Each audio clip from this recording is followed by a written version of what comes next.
Sure. I'm Chris Steele of Fun Infused Games. We've been making retro games for almost 10 years. Been doing stuff for Xbox 360 and did a little mobile back in the day. Since moved on to doing PC games like the Steam release we're going to show off here in just a bit.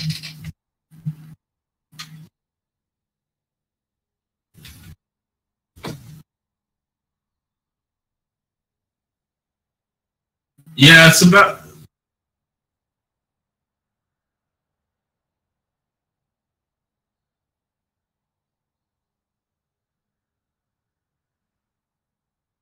Yeah, it's a couple of years old, but we put a lot of time, blood, sweat, and tears and stuff into it. I think you enjoy yourself.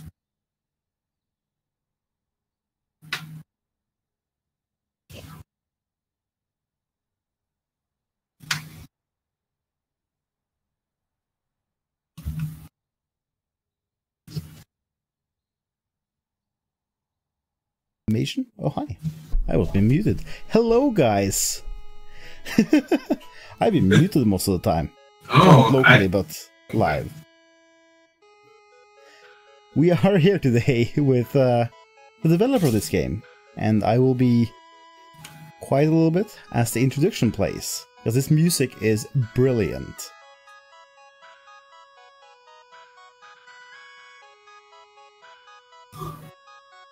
So this game is a platformer, a pretty hard platformer, and we'll be trying to go through without dying too many times. That is indeed me, yes. And we'll keep track of how many times you die, so we'll know along the way how many times you did. Oh god. That's gonna be fun.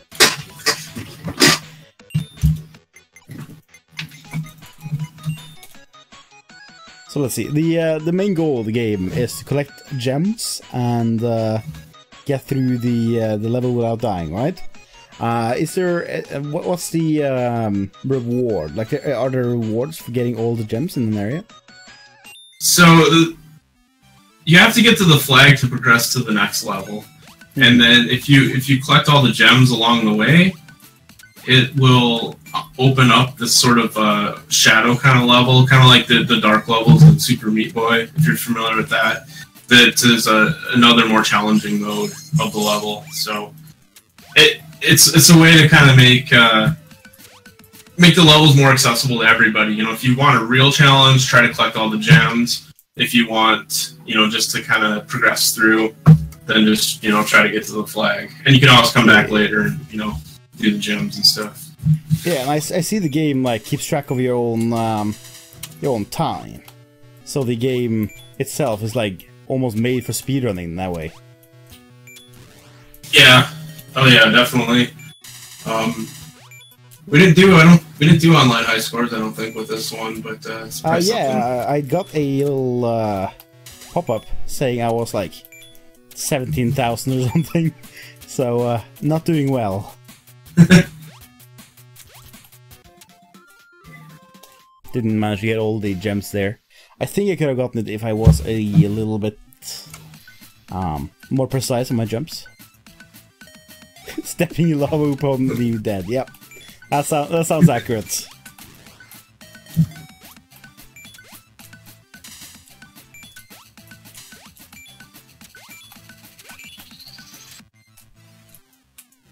Let's see if I can do this.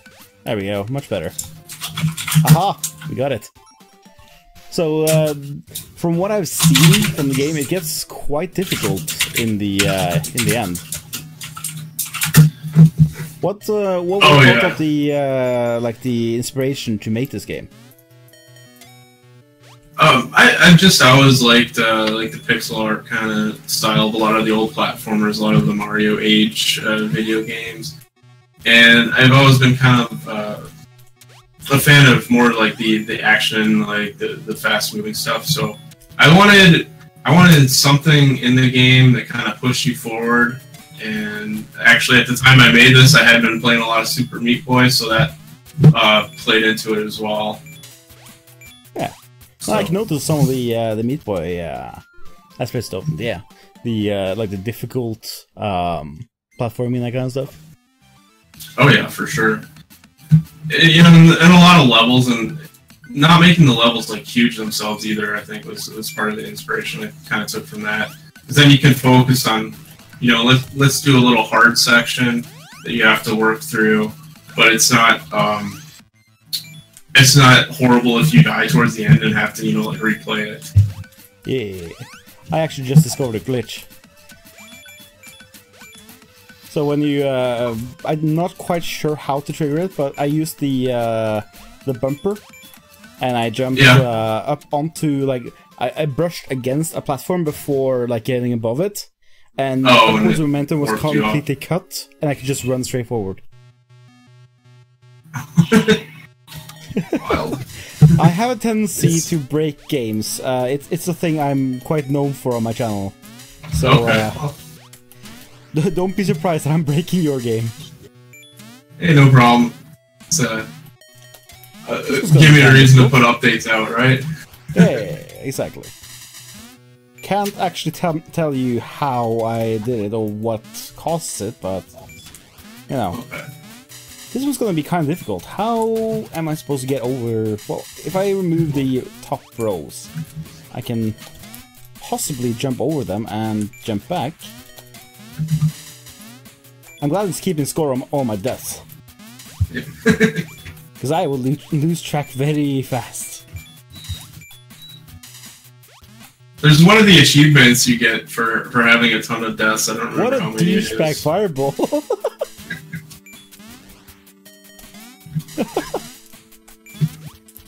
You'll see it in a little bit. The little fireball just jumped up and sniped me out of the air. Okay. Yeah, the live feed is just a little bit behind, so yeah, otherwise I'm getting all kinds of tips. It's got that famous Twitch delay, so. Ground seems slippery. Yeah, it's using a acceleration-based movement. So you apply acceleration over time, which means you can go really fast, but it takes a little bit of time to get there. Yeah, and that little meter on the bottom left kind of shows you, you know, where you are in relation to your max speed too. Yeah, it's kind of like the P meter in Mario. If you remember back in like Super Mario 3. Oh yeah, exactly. So what was your reasoning for making the ground slippery or going with a acceleration-based movement? I just played with it a lot, really. I mean, no specific reason. You know, at the time I was making this, it felt good to me. Felt a little bit more realistic than if, you know, and you just came to a dead stop, you know, when you let go of the button or whatever. And you know, you can kind of make some more interesting situations, you know, as you kind of, well, I have to make this jump, but then quickly slow down, or I'm going to go sliding off, you know, sort of stuff. Yeah, that makes sense. I'm not quite sure how to get those. Okay, are the green gem you're working on? No, there's a couple of gems over there that they're just a little bit out of reach. I've already done the green gem. I managed barely. Okay. Oh, I see. Well,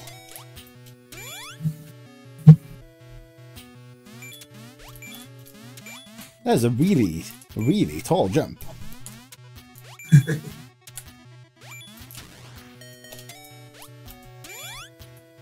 So you said you had inspiration from Super Meat Boy with this.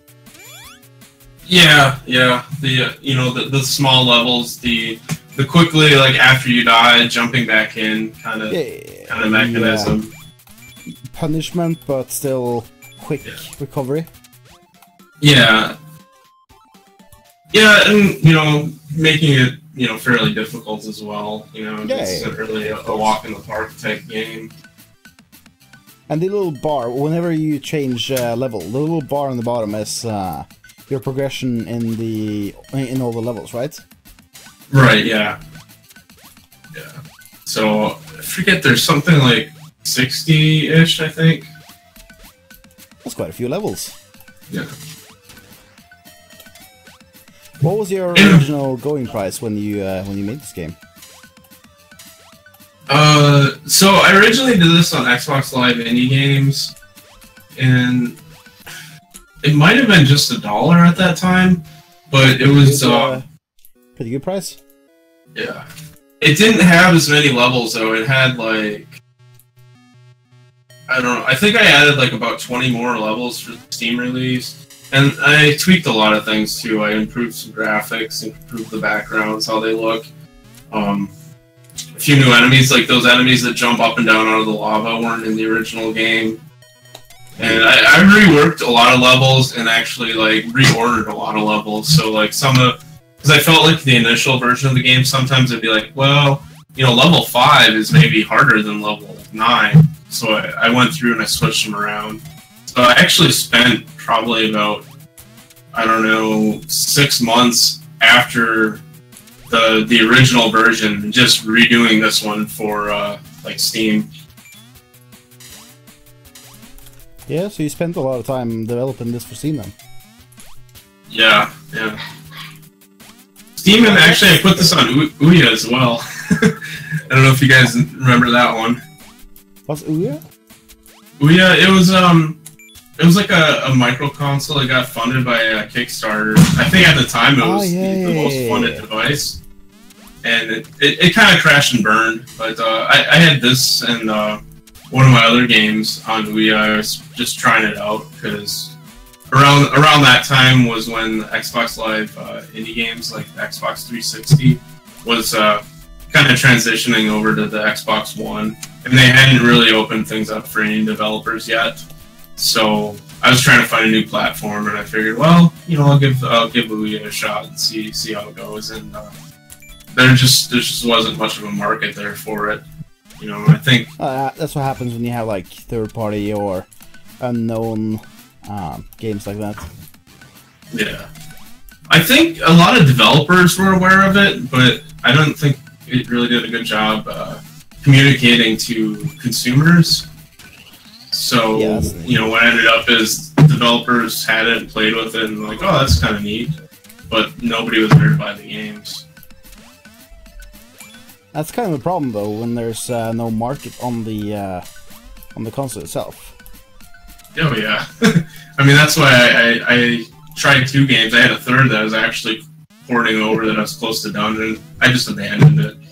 Indeed. Now my question is, this definitely seems like a game that would be really good for speedrunning. Do you know of anyone who has speedrun this game ever?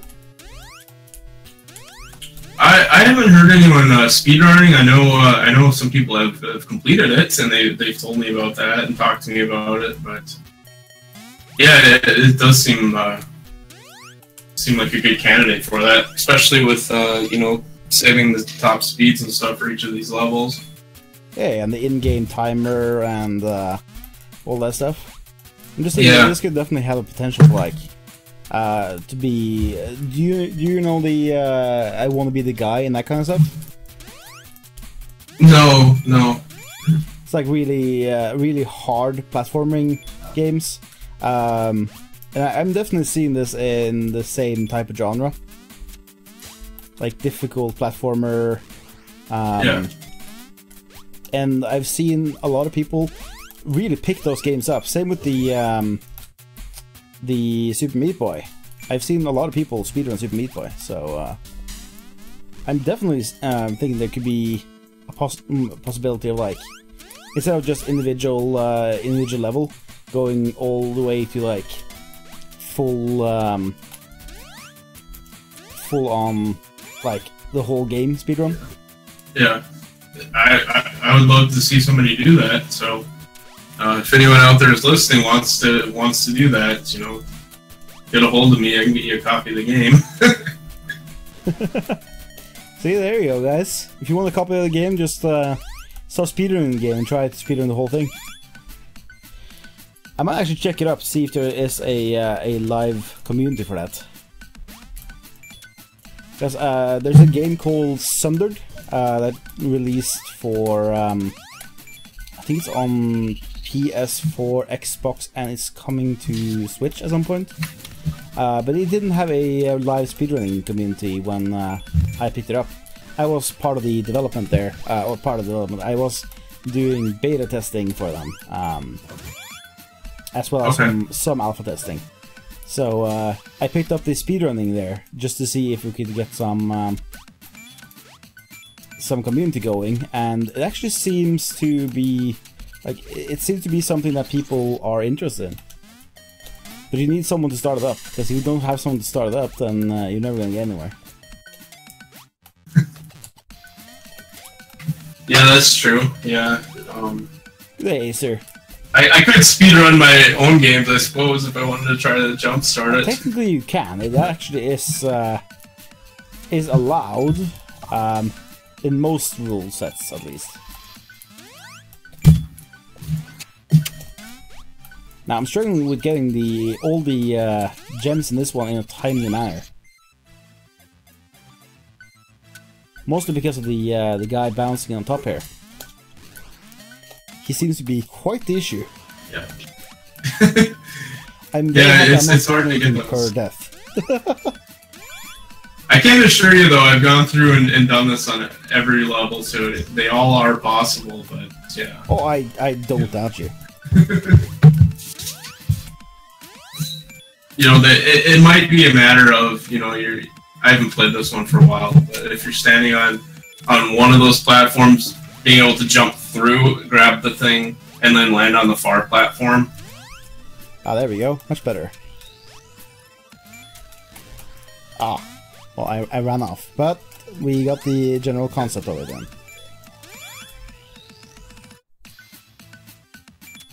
And the little minimap down there is very useful. Yeah, I thought that was pretty slick. I could probably put the blocks in there too if I wanted to, but at least it, you know, shows where all the gems and stuff are. Where the and baddies just having the gems show up there means I can align my character with where the gems are, which means I can get some nice landings right on top of the gems for this level at least. Unless I do like that and I fall in between all of them.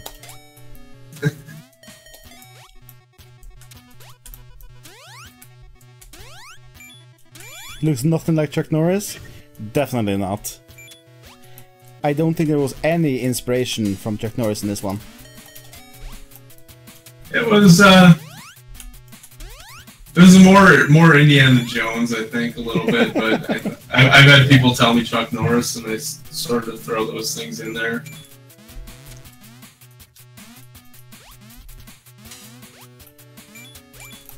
Well, having something that looks like someone we know doesn't really make it bad. I quite like the reference. This is collecting gems and everything. It makes sense to me. Yeah, I mean, how are you gonna get this to work? Oh, and welcome, Indie Gamer Chick. She's a #1 fan of this game. Oh, that's good. I say that sarcastically. So she doesn't like this game at all. Makes sense why she would give it to me then. Yeah. Oh, she got you started on this? Yeah. No, I quite enjoy it, because I personally want to promote, as I told you before we started, I want to promote indie games, so having someone who can hook me up with both game keys and developers is quite a gift.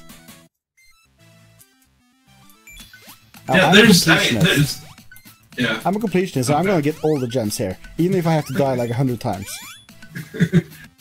That could happen. That can happen, yes.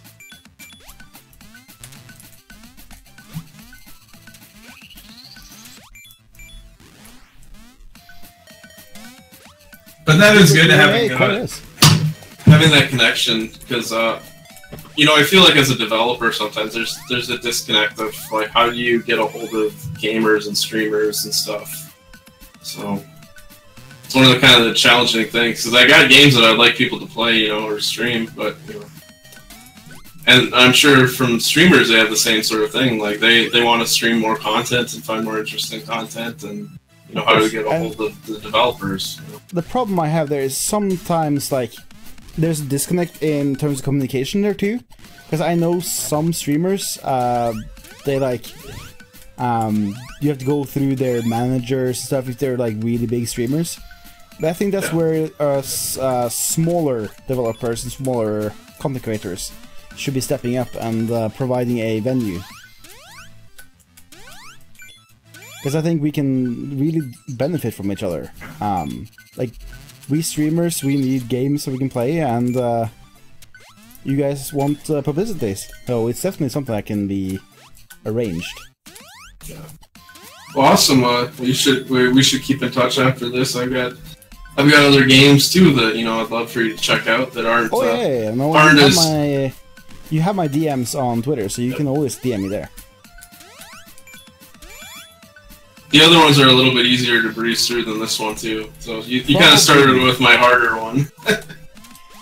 But don't let me dying think I'm not enjoying it. I'm doing this because I enjoy it. So, like, if I didn't enjoy it, I would just run through and not play the get all the gems, right? Yeah, I think you'd probably be able to finish this off.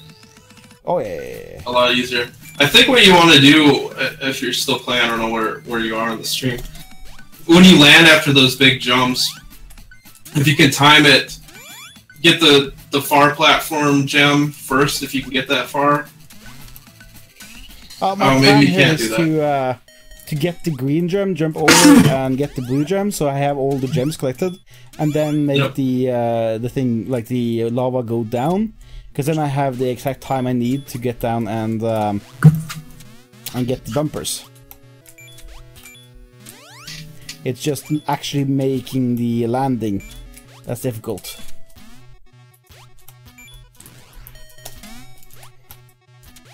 If I jumped one cycle faster there, I would have been fine. I think there's probably a way to jump from where the blue gem is all the way through and get all three of those gems in one fell swoop. There might be. Oh, you mean with the ones with the bouncy fire on top? Yeah. Yeah, that's what I'm trying to do right now. Okay. You might be a little bit behind. I've been trying that tactic for a while now. Okay.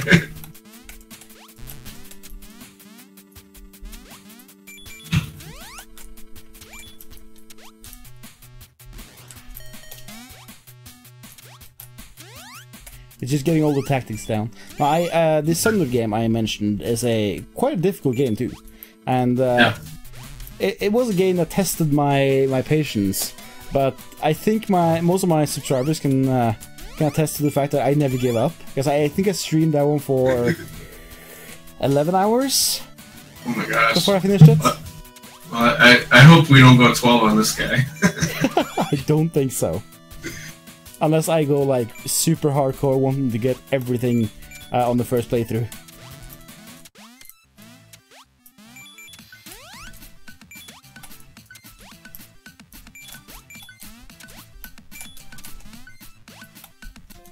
Got it. Whew. Oh, nice. Okay, I'm still seeing you work at it, but I'll see this run coming up here soon. Oh yeah, probably. And these little stone things, they look very much like thwomps from Mario. So I see you've taken some inspiration from Mario. Yeah, they'll do about the same to you as a Mario thwomp will. Yeah, well, let me just say I know I've noticed. There's some cool Yeah. There's some cool levels where I use them later where there's like a whole bunch in a row and you have to kind of run and they fall behind you. It's got a pretty neat effect. I don't think that's this early, but I haven't seen you get there yet. I'm trying to get a good speed on this, but it doesn't seem to be, well, it doesn't seem to work as well as I want it to. Well, that could work if I can just get that every time. They have a very big hitbox. Did you match your hitbox to their sprite, or did you make it a little bit bigger?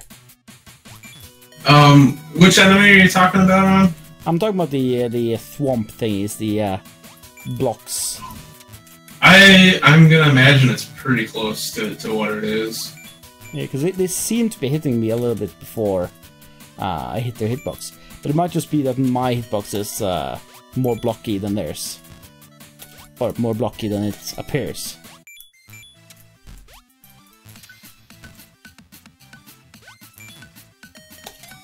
So did you ever release the soundtrack of this game as a separate unit?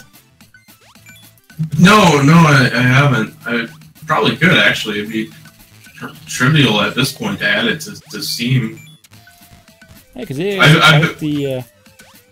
it has some really good tunes, and I think that will work really well as background tunes for someone playing games or something like that. That was probably a good idea. Or maybe, because there's not a lot of songs in this, but a few of my other games don't have a lot of songs either. You know, I could probably package them together.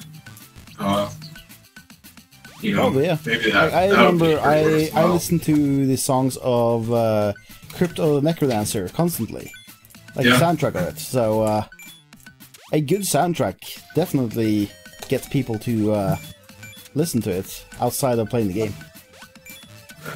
I definitely plan on doing that with the current game I'm working on. It's called Platinum Kill, and it's got like 7 different levels, and each level has its own music plus title music. So there'll be a pretty big soundtrack for that. But I think this one has like title music, the intro music you saw when when the level was scrolling up at the very beginning, and just a couple level musics. I'm having people here say that the music reminds them of Kid Camerson. Oh, Kid Chameleon, I mean. You know, I have that game. I don't really remember what the music is like on it, though.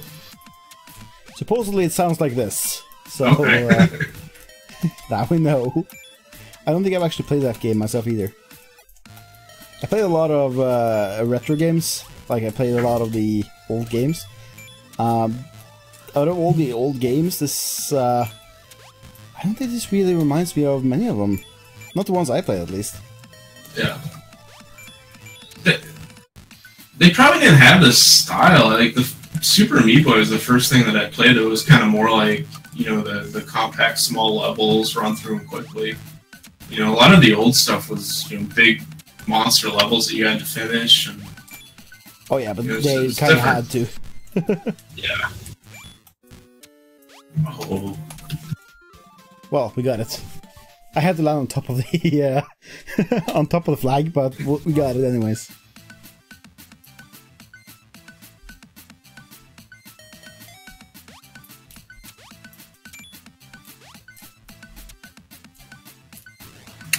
And I'm noticing the difficulty climb as I go. At least if you want every gem. I tried hard to get that right. I mean, there's a lot of levels, and the original version, like I was talking about earlier, I completely reordered the levels. So if you still had this on Xbox Live indie games, it's actually a pretty different game than what this is now.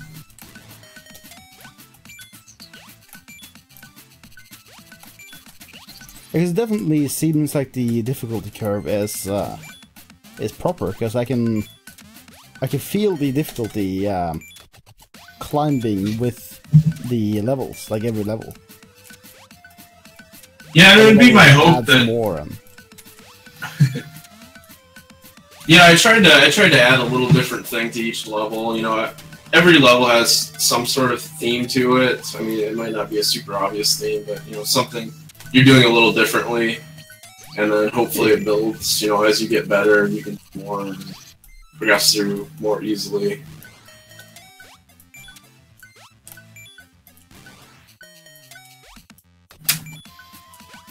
I think that's one of the things. Significantly worse controls. Ooh, that's What's not that? bad. Gamer Chick said that the expert version had significantly worse controls. Yeah. Maybe sometime I'll make a version of this that has Xbox 360 controls too, so you can switch between them. Just to like give people the extra hard mode. Yeah.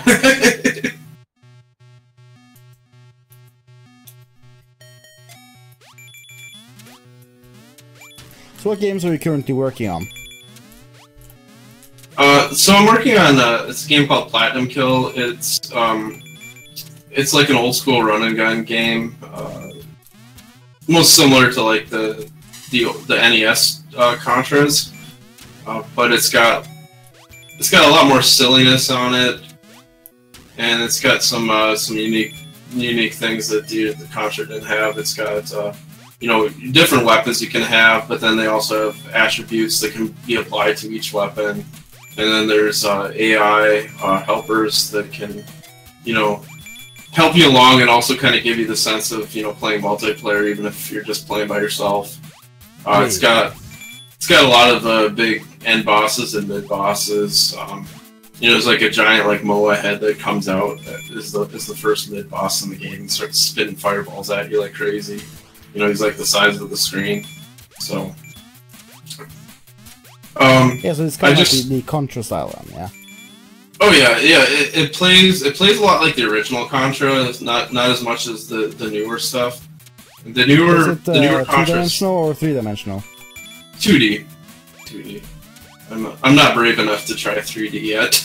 You know, it's only been 10 years almost that I've been doing this. You know, I haven't graduated. Yeah, because this was your second job, or like a part-time, or you know, a thing you do on occasions outside of your job. Yeah, this is the thing I do when I'm staying up way too late. But yeah, I'm trying to make a business of it, and you know, I'd like to eventually be able to do this a lot more than I am now. You know, so far I just haven't gotten the sales from it yet to accomplish that, but it's coming along. And if you stick with it, then sometimes you'll reach that point. Yeah, and I feel like with each game, well, I feel like with each game that I make, that you know, I'm learning things and I'm getting better at things. So hopefully each game is stronger than the one before it and more polished and, you know, more worthwhile to play. So eventually I'm going to get there. You know, I think the one I've been working on now, I've been working on it for like a year and a half, and it's you know, it's got a level of polish that probably this one doesn't have. And you know, the levels are a lot more varied and unique in that one. You know, VolChaos, everything, you're kind of in a volcano, and there isn't a huge variety. Like, there's some different coloring and there's some different enemies. Yeah, but it's kind of like the theme. Yeah. But like the one I'm working on now, there's a jungle level, there's a North Pole level, there's a level where you're on a hamburger flying through space, you know, so... A hamburger flying through space. Yeah, I mean, it seems natural, right? Definitely natural. Yeah. That's where I want to be if I'm going through space. Yeah.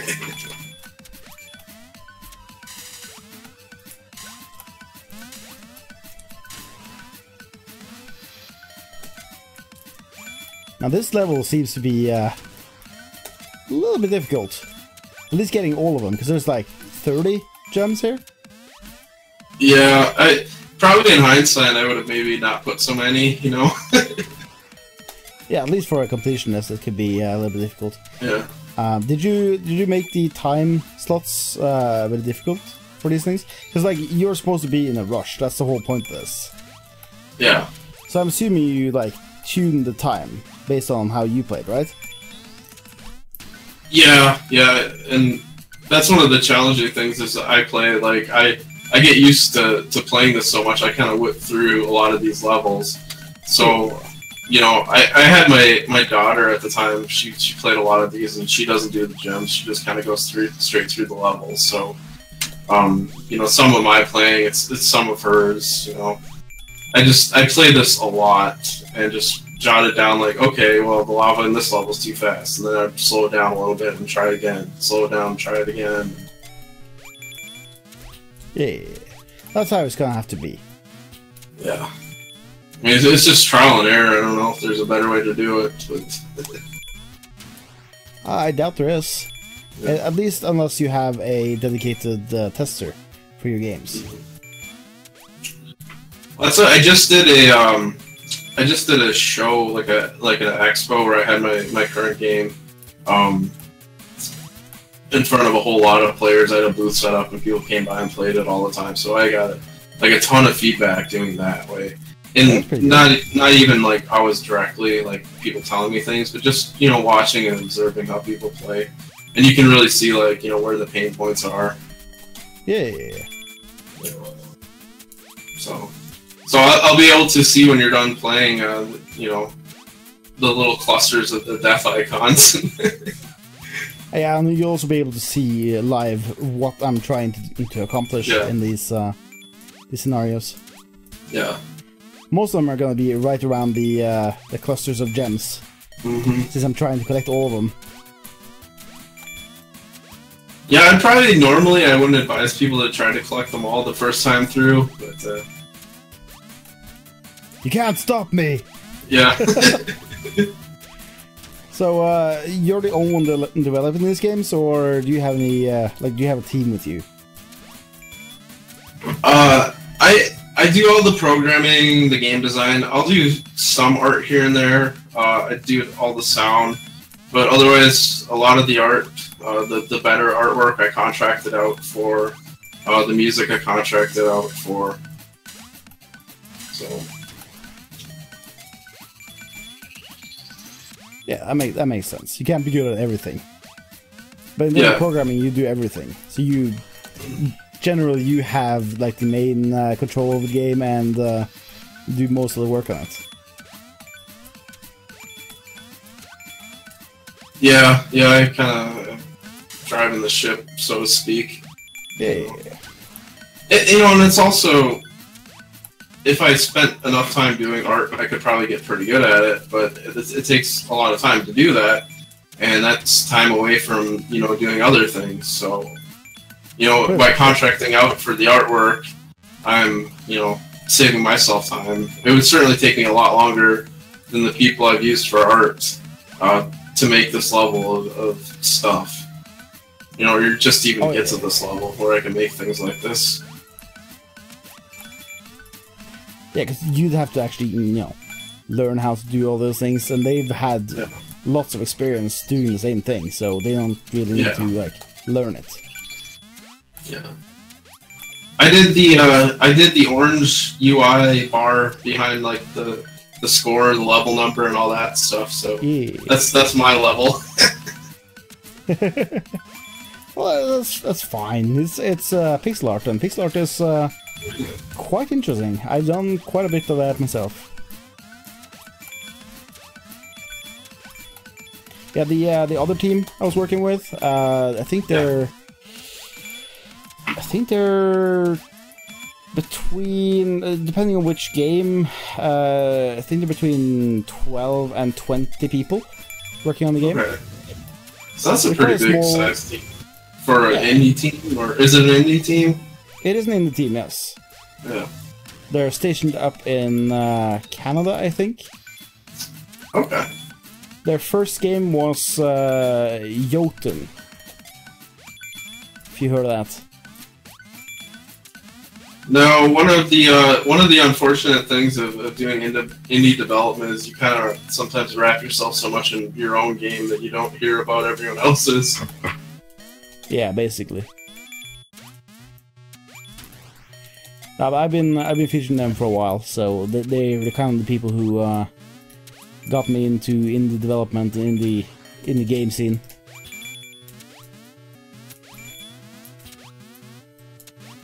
So you do like beta testing and. I did some before. I have an education enough to be a beta tester and a QA person. Okay. but I haven't professionally worked as a QA tester other than as on a contract basis.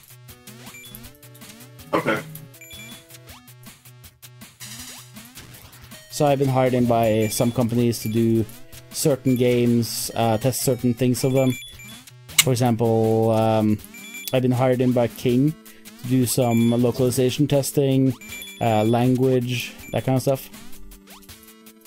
Okay, that's cool. And I've also done some... Woo! I survived!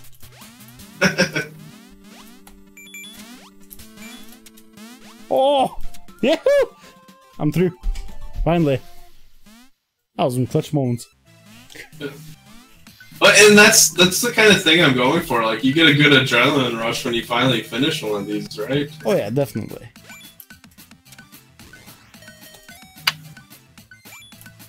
You have to go back and play some of the like the shadow kind of world things on these too. Like when you get done playing one of these levels. Oh, there's Shadow Worlds? So when you collect all the gems, and then when you go back to the level select screen, which is before you started, Yeah. it'll let you choose those shadow ones. They're essentially we changed the graphics so everything like looks black, and we removed the gems, but we made the lava like crazy fast. I don't know why I'm saying but it's like running it in like blind. yeah, you're just gonna have to like fly through it, and you know, find all your little tricks that you have to get around the enemies and obstacles and stuff like that. Yeah. So. That sounds pretty cool. Yeah, it's especially like the later levels. It's really hard to do that. Yeah, I can imagine this one being really hard as a shadow level. Like knowing where the enemies are on this one. Mm-hmm. I missed that jump twice.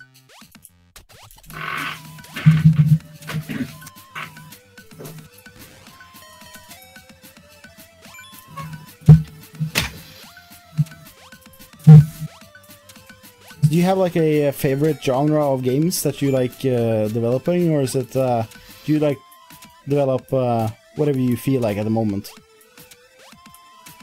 I have a massive list of things that I'd want to work on. The majority of them tend to be 2D sort of fare, but you know, it's the games I like playing. It's old school, you know, platformers and Metroidvanias and you know, things like that. Yeah. So have you done Metroidvanias? No, I have like an in progress game that's a little bit like a Super Mario Brothers 2 Metroidvania kind of thing, but I'm not very far on it. I'm not sure if I'm ever gonna finish it, but that's probably the closest I have. Okay, is this a secret or did I glitch the game? I'm currently standing inside the wall. There are some walls that you can get through. I'm behind on the feed, so I'm not sure. Yeah, I'm currently standing inside the wall. If I switched over to YouTube, would it be closer to real time? It might be. I'm currently running it as a dual stream, so it might be quite a delay on both of them. Okay.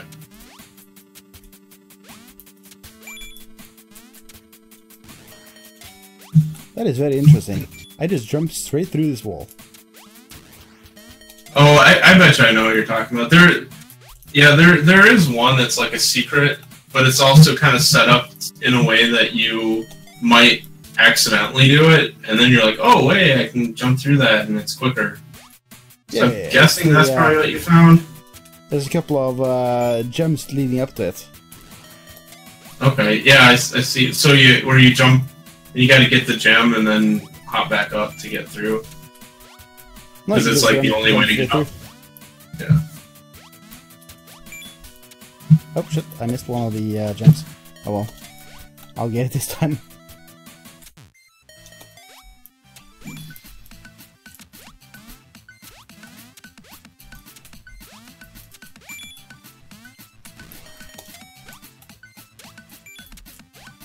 Yeah, I can definitely see this as a game I could enjoy trying to run as fast as possible.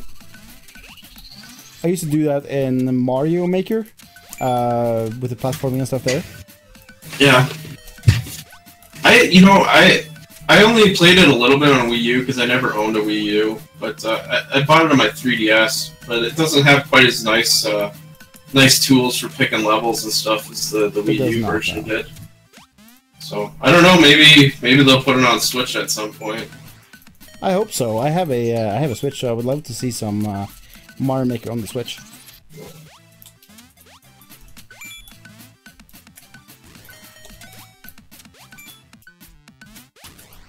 I slid off. Slippery. Okay, so I can't do this one super fast. That's good to know.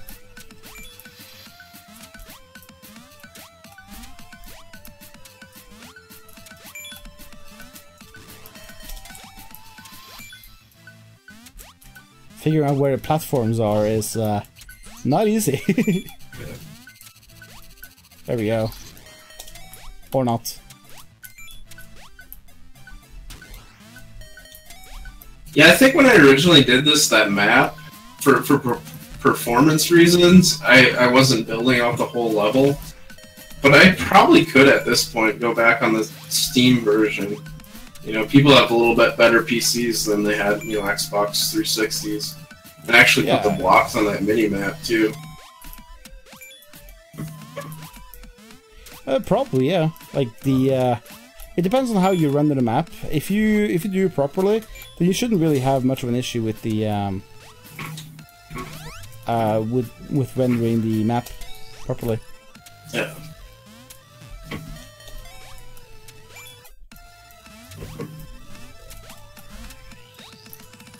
So what engine is this made in?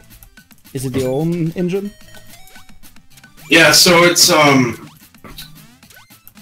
Monogame is with the Monogame framework, and then C#, and then it's an engine that I wrote myself. Yeah. So like, XNA was a framework that Microsoft made for putting games on the Xbox 360, and then someone converted it over to like not an open source, I don't think, but you know, just like PC, readily available. I can't talk. Readily available. A library that everybody can use, and then people have subsequently ported it to other systems. So now you can get this Monogame to run on basically all the consoles, you know, and PC. And I haven't tried Linux, but I think it does Linux as well. Yeah, that would be cool.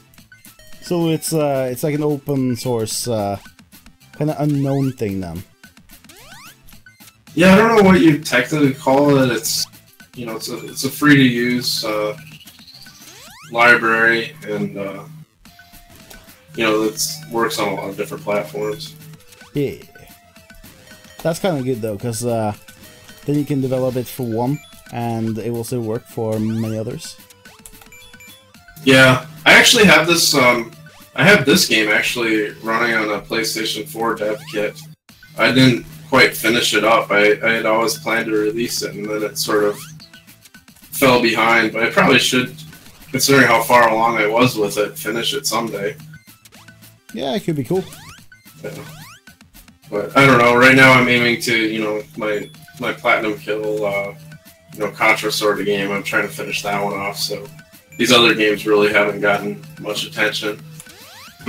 Oh, of course not. Like when you made a game, you can kind of abandon it until it needs to be refreshed. Mm-hmm. But I'm pretty sure that this game, like, for the lack of attention it's gotten, it's actually a really smooth game. Like when you actually get into playing it and you start getting, start knowing what you, like how you move and stuff. Yeah, I think there's probably a little learning curve to get the movement feel right, but you know, it's I think it's pretty fun once you do. You know, there's a lot of Oh, yeah, sure, lot of different things to do and a lot of excitement to be had. And it fits very well for people who enjoy difficult games where they have to actually like struggle and get better at things. 'Cause I know a lot of people, they don't like the challenge of games. They just want to have something they can play. But for people who like a challenge, I think this is it fits really well, because like if you want to just blaze through it, it's not really difficult. But when you start trying to get everything, then you can put more and more challenge on yourself. Oh yeah, and that's, you know, that was kind of my intention of, you know, like let's make this a lot more accessible to many different people by having the, you know, the different challenges and you know, all the gems and then the shadow levels that open up later.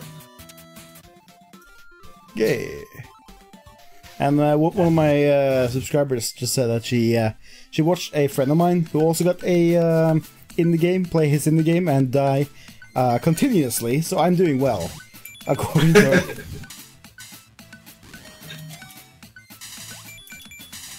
I'm not quite sure what game he was playing. I think it was Haunt the Mansion or something. So it's interesting hearing that he's doing worse than me. Then again, he's a worse player than me because he's Swedish. Oh. Yeah, Swedes and Norwegians have this this internal struggle and fight between each other. Okay. That's interesting. Yeah, he knows though.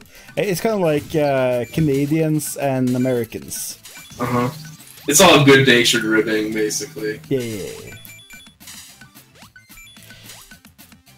Yeah, so whenever I hear that he's struggling on something, I'm just like, yeah. I mean, I'm better than him. Oh, have you seen the game Cluster Truck? That name really rings a bell, but I can't place it. This game really reminds me of that kind of game. Like, it's a 3D game where you jump around on the top of trucks that drive kind of sporadically. And so this game really reminds me of that kind of game. Okay.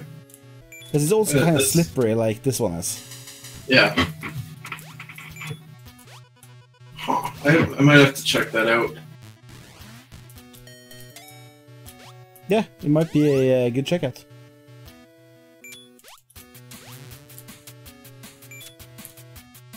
Yeah, I probably need some new games to pick up right now.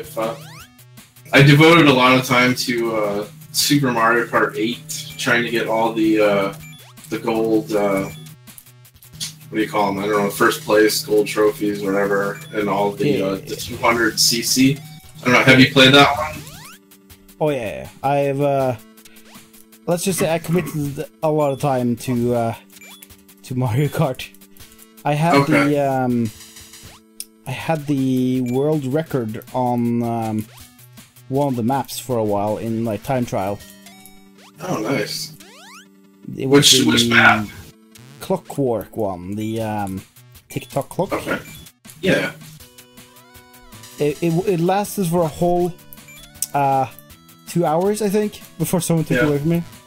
Oh. I hope you got a screenshot or something. I think I do. I think it's. I'm not sure if I have it on this PC. It might be on my phone somewhere.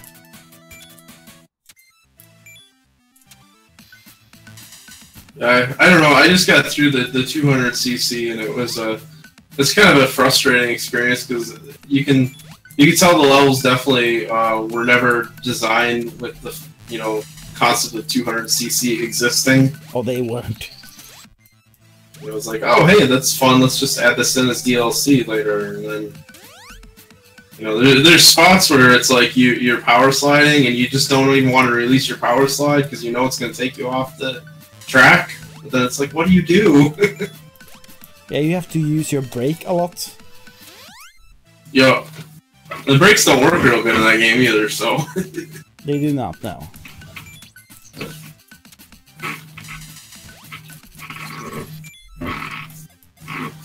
Oh, come on. Keep bumping into the... Oh, okay. I just slid off a bumper. I was gonna, yeah, I'm gonna bounce up and turn immediately. Nope. Slides off the bumper. The momentum's kind of shit in this map. Because if you run down the stairs, you will end up like passing by the gems. You have to stop for every gem. Because else you don't get them, you just pass by them. Yeah, I see what you're saying.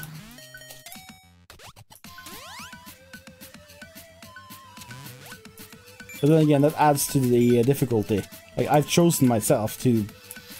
Okay, I'm not getting that gem then, I guess. I've chosen myself to get all the gems, so that's a challenge I put on myself. Yeah, you did this to you. I did this to me. I only have myself to blame. This is one of the brand new levels too, even though it's like level 21. It's something that wasn't in the original at all. It was kind of like a redesigned one, and then it's like, oh hey, a pyramid kind of level where you're going inside would be neat. And then I had to figure out like, where in the level structure does this fit? Like, is it harder than this one or this one? Yeah, it's quite difficult. I'm trying to figure out what I'm supposed to do with this part here. The part where the swamp falls. I haven't been able to land there quite yet. Okay. Okay, I'm not getting that gem then. Fair enough. Cat just slides past it. I'm like, okay, well, no gems for me. I think you can do it. You could do like a little baby jump, I think, and jump between those platforms and not ever land on the platform that he falls on. So there, you know, the jumping too, depending on how long you hold it, you will jump, you know, lower if you just tap it versus holding it. Yeah. I'm not sure if you noticed that or not. No, I've noticed. I'm trying to bait him into landing, so I can have a like before I land, so I can abuse that. But so far, I haven't been able to land on the platform after baiting him.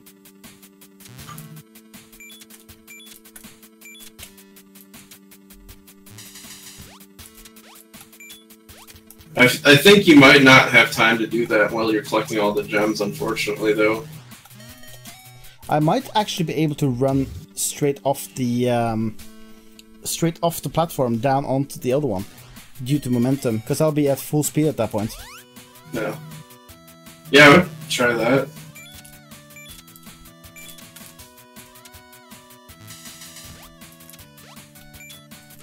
I think you can. Yeah, I think you can do that. You can come flying in there and land, and then jump off before it comes down on you. Yeah, I think so. I'm gonna try it once I can get there. Whoa, I'd be more helpful if this was a little bit fresher in my mind. It's been a couple of years. It's like 2 years ago. You can't remember every single trick you've ever done with it. I might have some videos of me running through some of these. I doubt I did some of the all gems because people on Steam would be like, "Oh, this is impossible. You can't do this," you know. And then I would do a video of like, "Okay, well, here's how you can do it." Just like so, there's a few. Get good. I'm not trying to rub it in, but you know, I want to show people so they know it is possible. And it's like the harder ones are interesting actually to watch, like how you can do it.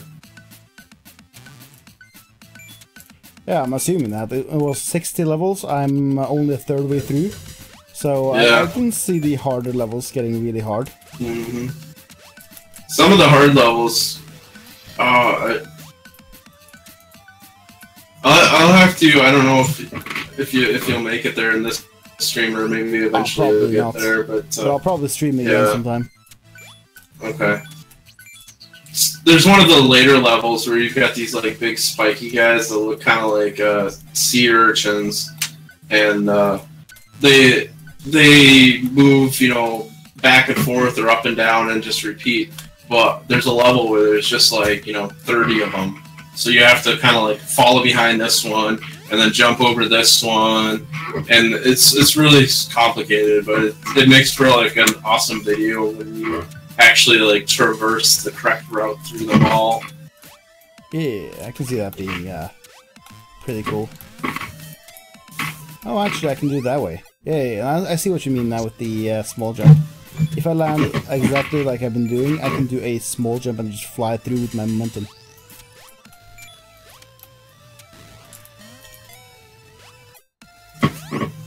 Yeah, one of my viewers is saying that watching me play Cluster Truck was quite hilarious. Then again, that game is so bugged, so I can end up just flying through some of the levels because I know how to glitch it. Okay, that's the fun of like the game sometimes. Like, have you played Scapegoat at all by chance? Oh yeah. I mean, that game, I feel like they just kind of intentionally left in like buggy things, but it's like really fun because of like the silly things that happen. That's the whole point of the game, wasn't it? Yeah, pretty much. It's supposed to be like a physics simulator, basically, like a ragdoll simulator. Yeah, I always feel like it's basically like Tony Hawk, except you're a goat. Yeah, kinda.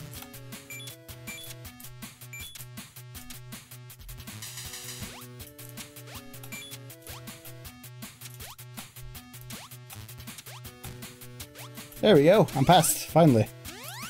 Alright. Oh yeah, it's this part. Oh. Getting over there is tight. I think I should just skip that one.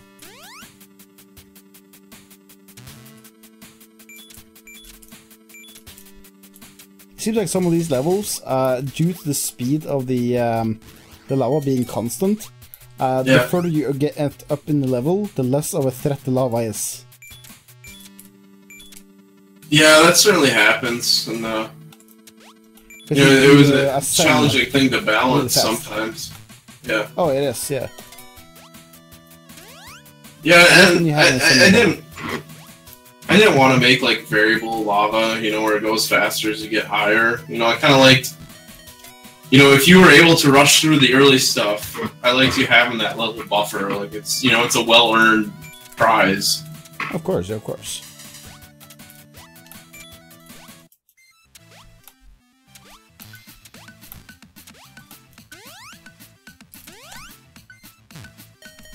Oh, almost. So the worst I've been so far is 60 deaths on a level. Yeah. I might actually pass by that in this one. You might have an easier time, you know, just trying to run through to the end, and then coming back and getting the gems, you know, once you understand, like, the flow of how to get past everything. Probably. But that wouldn't be real 100% with it. Well, I mean, you come back and 100% it once you know. Ah, that's for pussies. Real men do it the proper way. Yeah. Oh, okay. I glitched the the upwards momentum again. I think I clipped into the like the corner of the block. Okay. It seems like it at least. Yeah, I guess maybe if you're close enough, the rectangle under his feet thinks he's should be moved up on top of the block. Is that kind of what's happening? Might be, yeah. That you move into the block a little bit, and so you just get placed on top of it, and that stops your upwards momentum. Okay.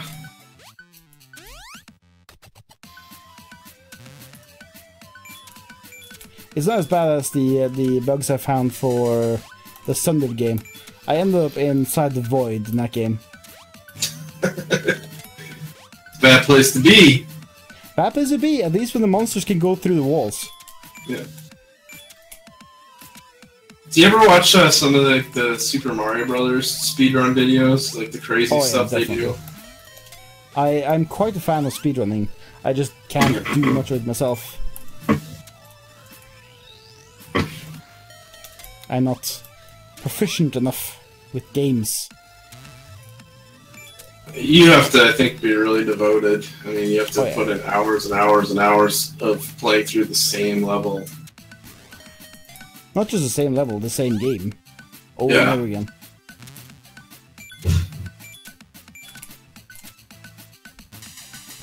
My current goal now is to speedrun the game Jotun by the same developers as the other one, because the game is it's based around like Norse mythology and stuff, and I love that stuff. So the game really appeals to me. It's kind of like a hack and slash game as a Viking. Okay, that sounds cool. There's a lot of pillaging and plundering and stuff like that.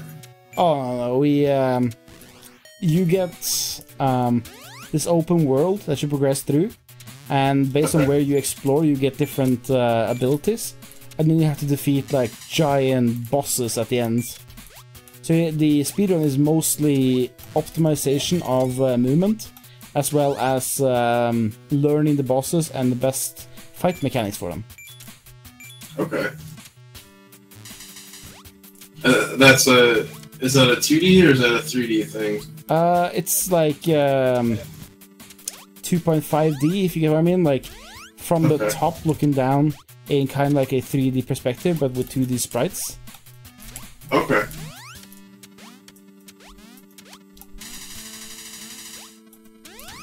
So like that sort of thing, like a Castle Crashers. Yeah. Okay.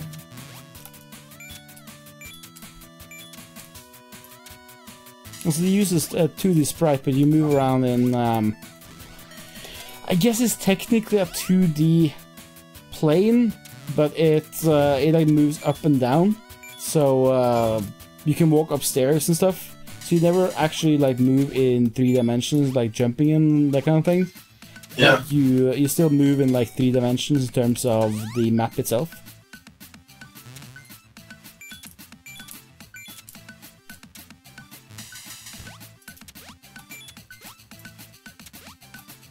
And most of the boss fights are fully 2D though. Okay.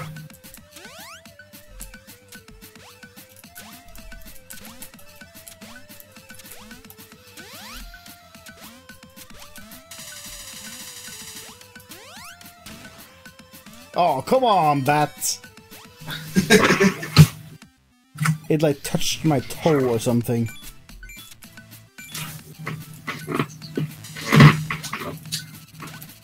Yeah, there's probably an opportunity to make the hitboxes on some of these a little bit smaller, you know? It makes you feel kind of like, not powerful, but I mean, it makes you feel like maybe that you're mastering the game when you come within a close call and miss. And there's ways to almost like artificially make people do that. But then again, that depends fully on like what kind of game experience one is looking for. I know a lot of people, they enjoy the kind of difficult, hellish games, like Super Meat, for example. That's a game that's difficult, and if you hit, you're dead. That's just the way it is. So I know a lot of people who like that kind of game, where it doesn't like hold your hand through any of it. Yeah, the challenge is walking that line. You know, like how can you get the people that want the really sort of like hardcore experience, plus how do you get the more casual people into your game as well? Yeah. You know?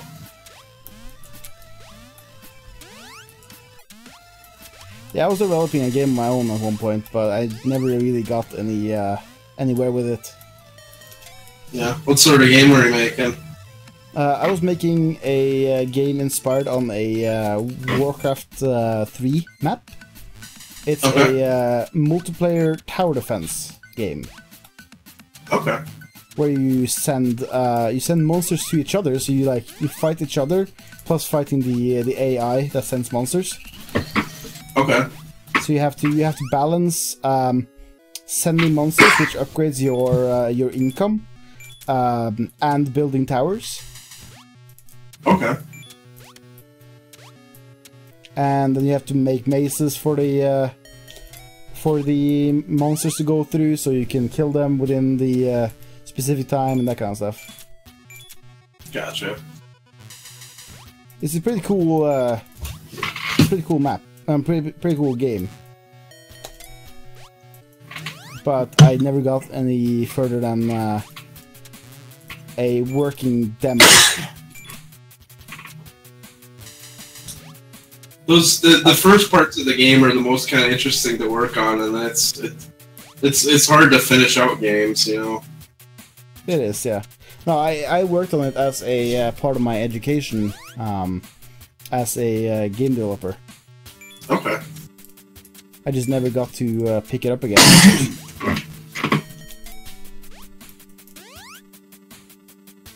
So I had to do all the programming on the game as my one of my finishing tasks, as well as doing some of the networking on it.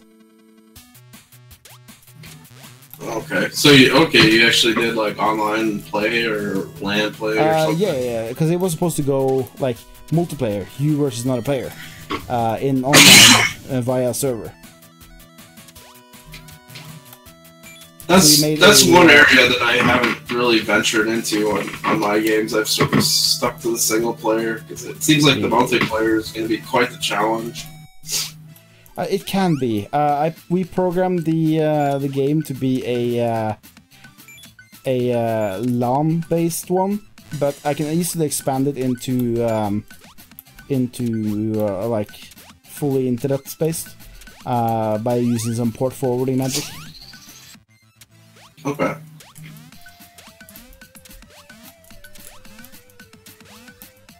But we never really had the time to go into the full internet part of it.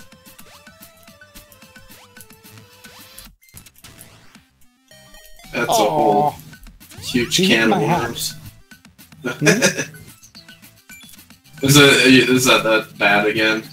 No, it's another bat. I was standing because I was thinking like, yeah, he's gonna fly over me. Nope. Oh. Hit my hat.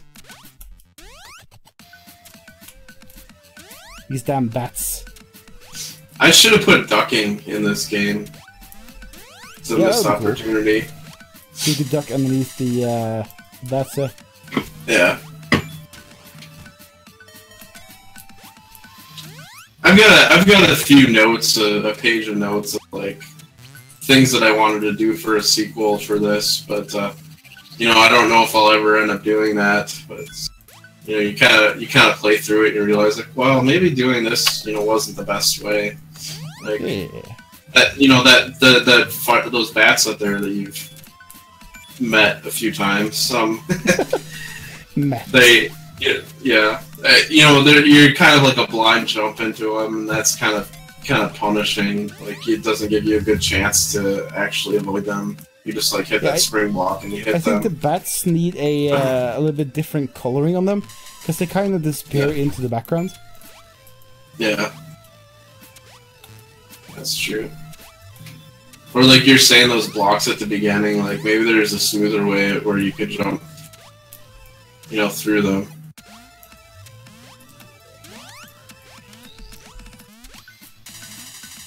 Oh, I saw him get your hat there. Yep. Oh, come on!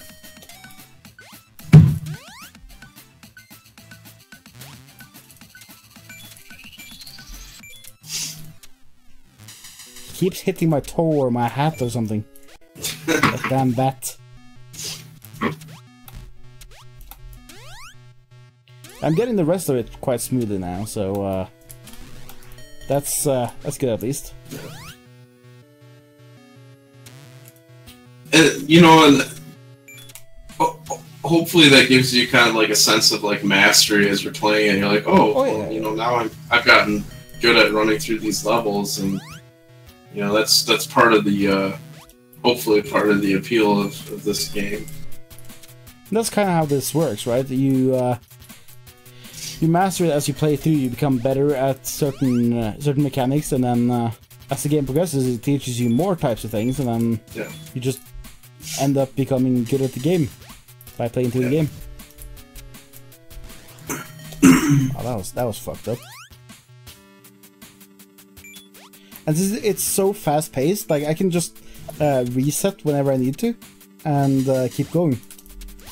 And I enjoy that smoothness because it never takes you out of the immersion of the game. That was definitely a pretty conscious decision when I was working on this, you know. Some of the early versions weren't like that, you know. It was you die and you'd pop up and you'd have to watch the game over thing, and then, you know, 20 seconds later you'd be back in the game. It's just, you know, when you die 79 times, it's a lot of time waiting for yourself to respawn, you know, if you're forced to see all that. Yeah, or 86 times. Yeah. Okay. Oh, hello.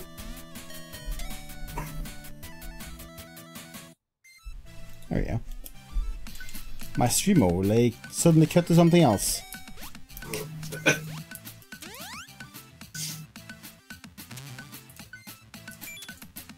No, but when you die a lot, then I can fully understand why that will be an issue.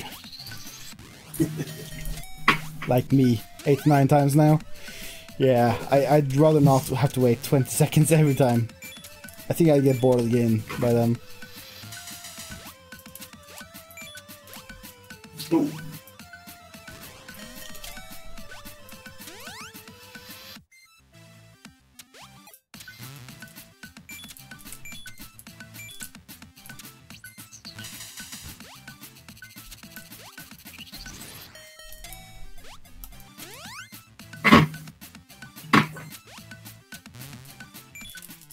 So when you came up with this game, did you have like an idea what the game should be like before you started, or did you start off and then it developed as you went? I just had the basic idea of, you know, the lava rising, you're kind of in a volcano, and running to the flag. I mean, that's really just what I started with. The very first level, I made that actually pretty quickly, and I didn't really have an idea of like what else I was gonna do.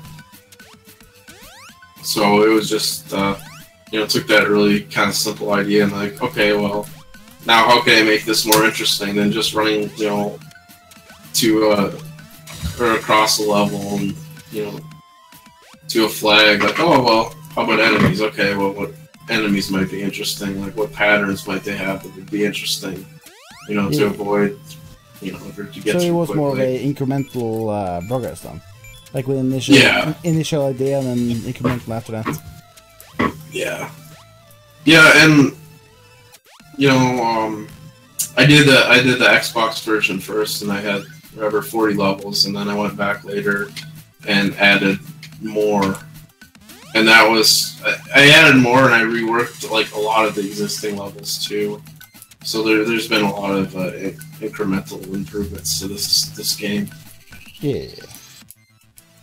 I think maybe in hindsight I would have done so many levels. I might have done fewer levels and kind of like focused on cleaning them up a little bit more and, you know, making them flow a little bit better. But yeah, of course. You know, that's one of the things I kind of learned, you know, as a developing games. You know, there's more value in doing, you know, something high quality than a lot of something else. You know.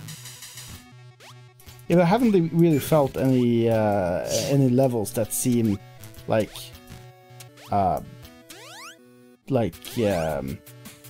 shovelware, like, yeah. if you know what I mean. Mm-hmm.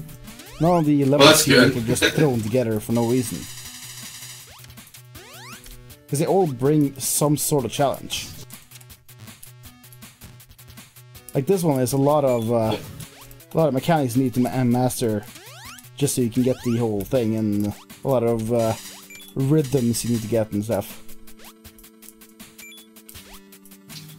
Yeah, I think this one's teaching me some of like the baby jumps to get past these swamps and stuff. And yeah, woo, woo, finally. Only took me. What was your death count? 25. All right. Not bad, not bad. We get there.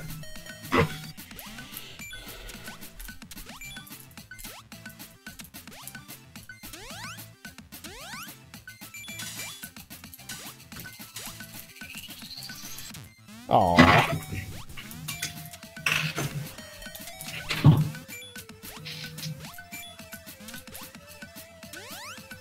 So when you developed this game, did you have people test it for you, like friends, or like you said your daughter tested it with you? Yeah, she liked to play this, but she never did like the gem parts. But I didn't. No, she just jumped through things. I didn't have, I guess, a huge test bed of people, unfortunately. So, like, when I first started doing the Xbox Live Indie games, there's a really good community of people there, and it was pretty easy to, like, kind of put your game out and, you know, have people test this. And this one started coming out towards the later days where people weren't as active on that anymore. And then once I got on Steam, I didn't really know the market of like how to find people, you know, how to get testers. So it's not as heavily tested as some of my early stuff, and then also like my current game, I tested it way more just because I've been able to figure out like, you know, how to locate those people to do the testing. Yeah. And where do you usually locate these people? Well, like I just did, I had a booth at Midwest Gaming Classic last weekend, so I had about 17 hours of sitting and watching people play and chatting to them about my game. So I got like, you know, a massive amount of feedback there, and you know, yeah, like that was really valuable. I've been trying to go online. Like I've got my Discord page, and some of the people on there are people, you know, that are giving out beta keys to my new game through Steam so they can play. And you know, it'd be valuable for me if I could get a few of them, like to video it or stream it.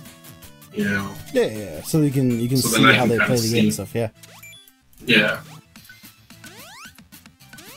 Yeah, because it's way different than like someone just telling me, you know, what they think about the game to actually see it. Oh yeah, most definitely. Because then you see exactly how they play the game and how, like, where they start struggling and all that stuff.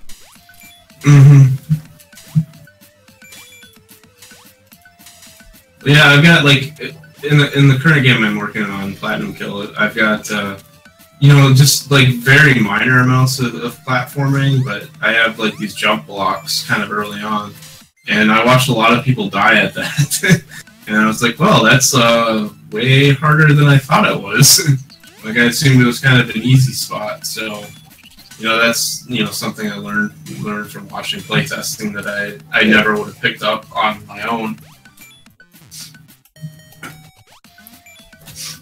That's how it is. Like you think you think something's completely easy, and then someone else tests it, and it's hard for them because we're different people, and we deal with different challenges differently. Plus, since you're the developer, you know exactly how things move, and you know the solutions to these things.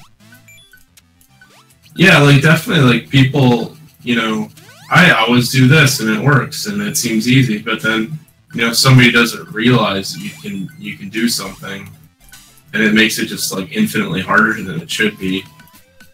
Yeah. There we go. 18 deaths? Pfft, difficulty curve. Yeah. This is almost a lot easier, I think. Aw, best friends forever. I don't know how I do it, but I've often thought about making a game that was just based around those cutscenes, like between the levels. like they live in a house together, and I don't know what they do. They banter with each other. Or, yeah, kind of more story, slow-paced kind of thing. Sounds interesting. I don't know if I could accomplish it. Like it's like one of those ideas where it like pops in my head. It's like it might be interesting, but could I actually like flesh out a full game out of it? You know, it might be fun for 5 minutes, and then they'll be like, "Well, that's stupid now." Yeah, I know what you mean. It's like, oh, so what else is in this game? Nothing? Okay. Yep.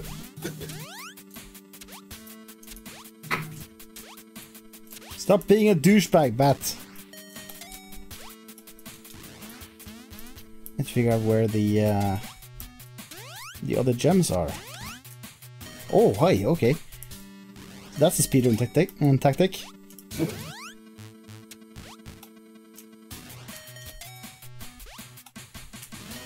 I'll see if I can replicate it.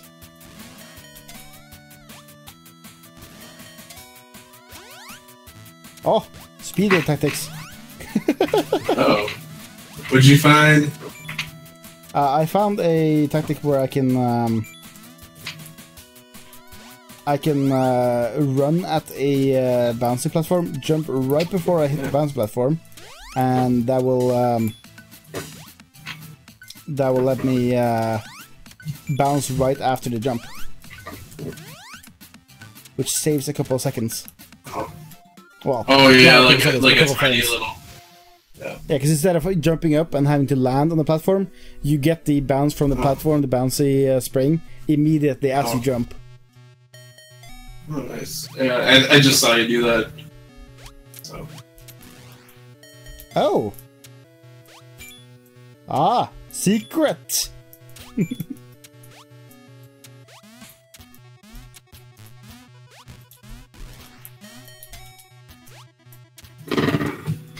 Aw. I was on the platform. Don't kick me down.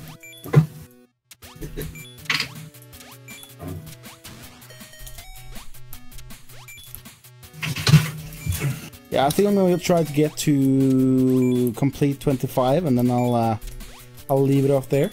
So the people who've seen the game, if you enjoyed if you enjoyed the game, then this is on Steam. What is it on Steam right now? How much does it cost? Let me double check. I want to say it's $1.99.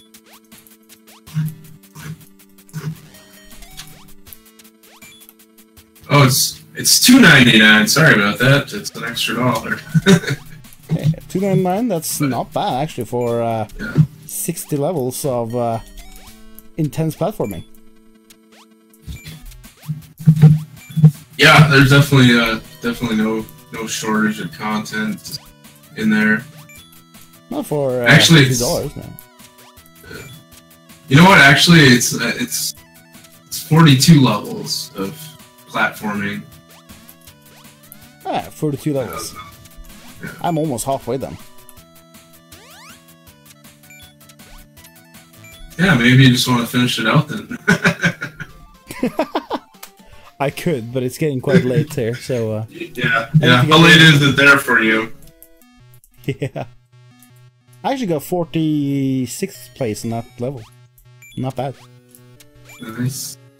Yeah, I think you're starting to hit a point where probably not as many people have finished the levels either. Probably. That's what happens when you get to harder levels. Yeah. People quit. They're bad, and then they quit.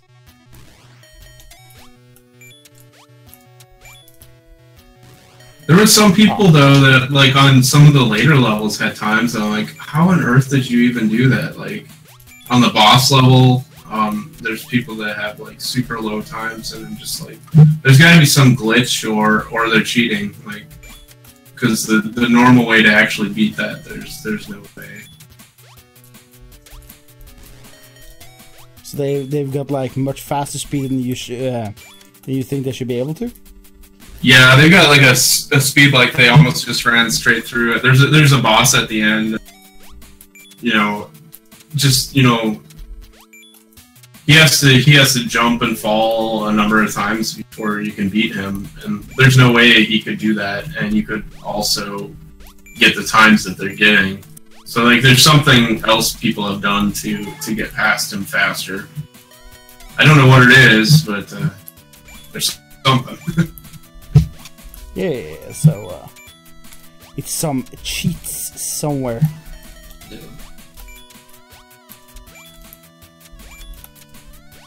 That happens though. Like, you can't find every glitch in every game. Yeah. Yeah, and I mean that's why if you actually were doing like a world record or anything, you need to have a video of it.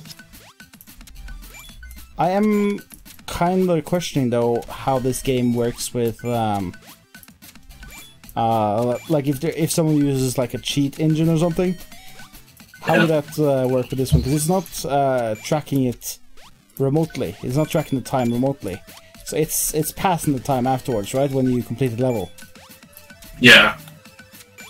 So if someone were to say, like, slow down the counter, slow down the clock in the game, would that then send a lower time? I mean, if they could figure out how to do that, yeah. Because I know there's programs that can go into like the memory of this program, change what the clock is at. Yeah. Yeah, I mean, if someone could do that, that would definitely, because there's no real check on the other side, you know? It just, whatever time you send it is what time it's going to take. Yeah. So we're going to teach you guys how to hack my game and get high scores. No, I'm not going to teach you guys that at all. Yeah. I just know how to do it, because I've dug into that kind of stuff before. Okay. Yeah, I mean... Or, I mean, you could hack the levels probably, too, if you could figure out how to, you know, hack into the level and move some blocks or, you know, delete the enemies or, you know, things like that. Yeah.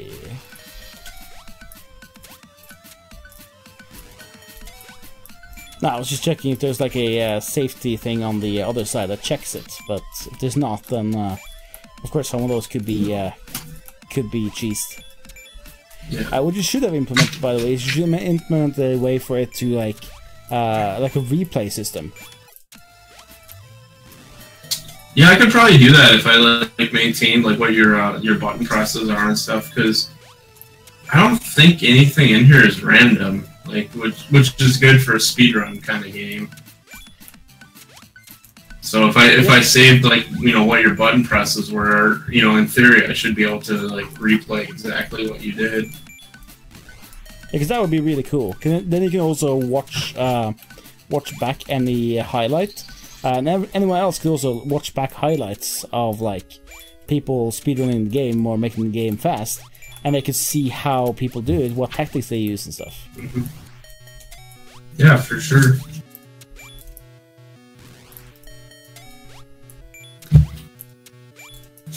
You can't hack the level? Sure you can hack the level. Oh, I don't yeah, know what the fuck probably. you're doing.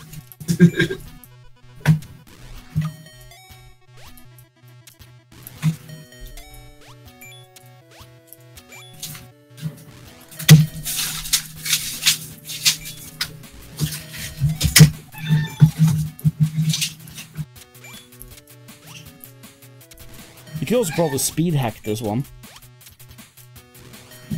Although I don't think that would... Well, it could make it easier to land on platforms and stuff. Yeah. Yeah, you could, I mean, you could put the flag at the beginning and just grab it.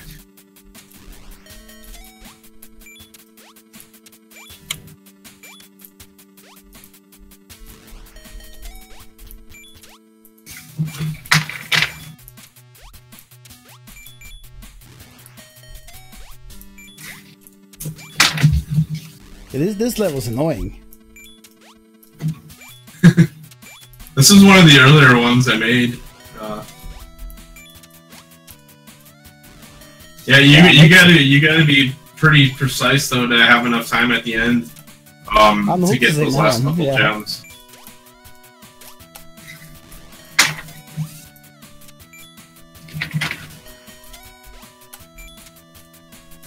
Oh, okay, so that doesn't work.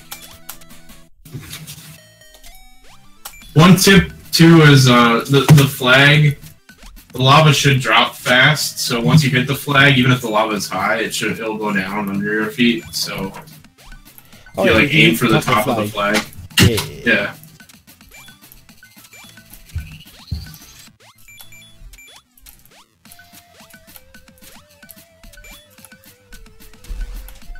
Oh, so close.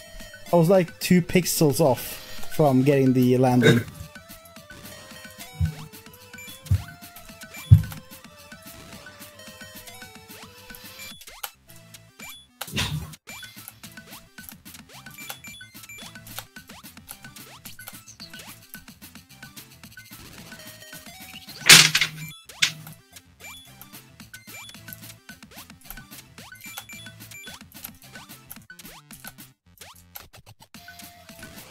Oh, come on.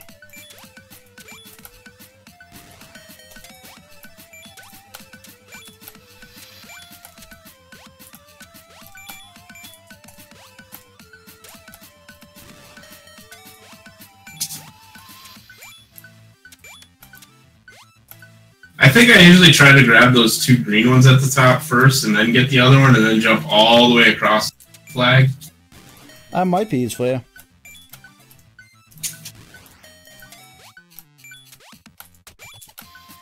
Because that way you have until the lava gets to kind of the top of the flag to touch it.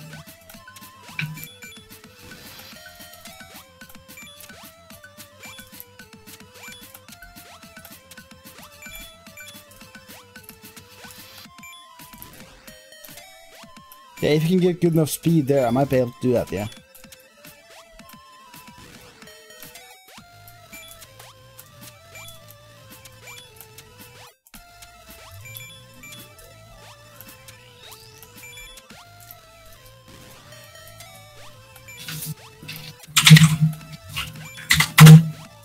That might actually be easier.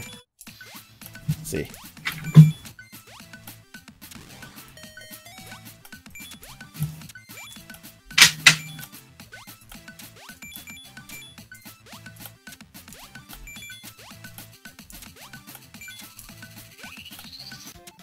Got it. Woo. Nice. Not a bad speed either. 57th place? It's something. Is the speed, or is the high score different from like 100% completion and no gems? If I recall right, there's a penalty for all the gems you don't collect. So it's like a 1 or 2 second penalty for each gem you don't collect. So you know, there might be routes where it's faster to collect no gems. Or there might be, you know, levels where you're collecting all of them is your best bet. It just kind of depends on placement. Like if you're playing that level that had the 6 or whatever, the 30 gems in it, you don't want to skip 30 gems. No, you won't skip as many as you can't, like, as many as you, where it's not efficient to pick them up, you have to skip.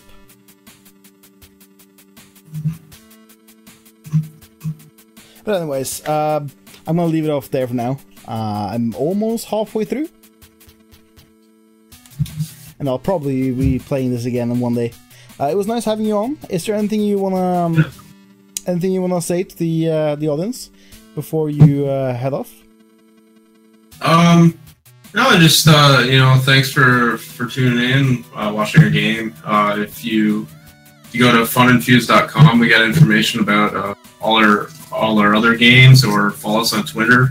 We're funinfused. Or Facebook, if you just search for funinfused games.